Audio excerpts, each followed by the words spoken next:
पश्चिम बंगाल चुनाव से पहले बंगाल के राजनीतिक गलियारों में लगातार ममता बनर्जी के भतीजे अभिषेक बनर्जी की चर्चा होती रहती है। विपक्षी दलों के निशाने पर भी लगातार युवा तृणमूल कांग्रेस के अध्यक्ष ही रहते हैं। अमित शाह के ऊपर मानहानि केस के बाद अभिषेक बनर्जी लगातार सुर्खियों में बने हुए हैं। वहीं अब सीबीआई द्वारा उनकी पत्नी को कोयला तस्करी मामले में नोटिस दिया गया है, जिसके बाद बंगाल में राजनीतिक पारा जबरदस्त उछाल आ गया है। अभी कुछ दिन पहले एक रैली में ममता बनर्जी ने कहा था कि कुछ लोग मेरी वजह से अभिषेक पर निशाना साधते हैं। ममता ने यह भी कहा था कि मैंने आज तक अभिषेक को कोई विशेष सुविधा नहीं दी, ना ही उसे डिप्टी सीएम बनाया। अभिषेक लोकसभा से चुनकर आए हैं और वे जनता के प्रतिनिधि हैं। ममता ने इसी के साथ अमित शाह के बेटे जय शाह का भी जिक्र किया था। ममता बनर्जी ने अभिषेक बनर्जी के राजनीति में आने की कहानी बताई। ममता ने कहा कि अभिषेक शुरू से ही राजनीति में है और वो जमीन से जुड़े हुए नेता हैं।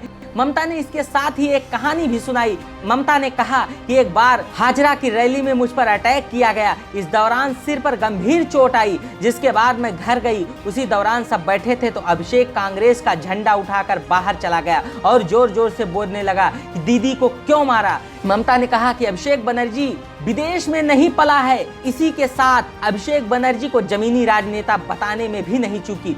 ममता ने कहा कि कुछ राजनेता अपने बेटों को विदेशों में भेज देते हैं, लेकिन अभिषेक के साथ ऐसा नहीं है। वो यहीं पर रहा, बचपन से ही राजनीति में रहा। और मैं ये बात आपको आश्वस्त कर देना चाहती हूँ कि मेरे परिवार की वजह से आपको शर्मिंदगी का सामना नहीं करना होगा।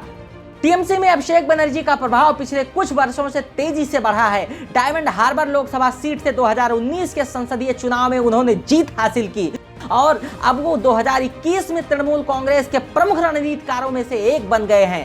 साल 2019 के लोकसभा चुनाव में बीजेपी के चौंकाने वाले प्रदर्शन के बाद चुनावी रणनीतिकार प्रशांत किशोर को टीएमसी में लाने में अभिषेक बनर्जी ने महत्वपूर्ण भूमिका निभाई थी। पार्टी में ममता बनर्जी के बाद वो एकमात्र ऐसे व्यक्ति हैं जो यात्रा करने के लिए एक हेलीकॉप्टर का इस्तेमाल करते हैं।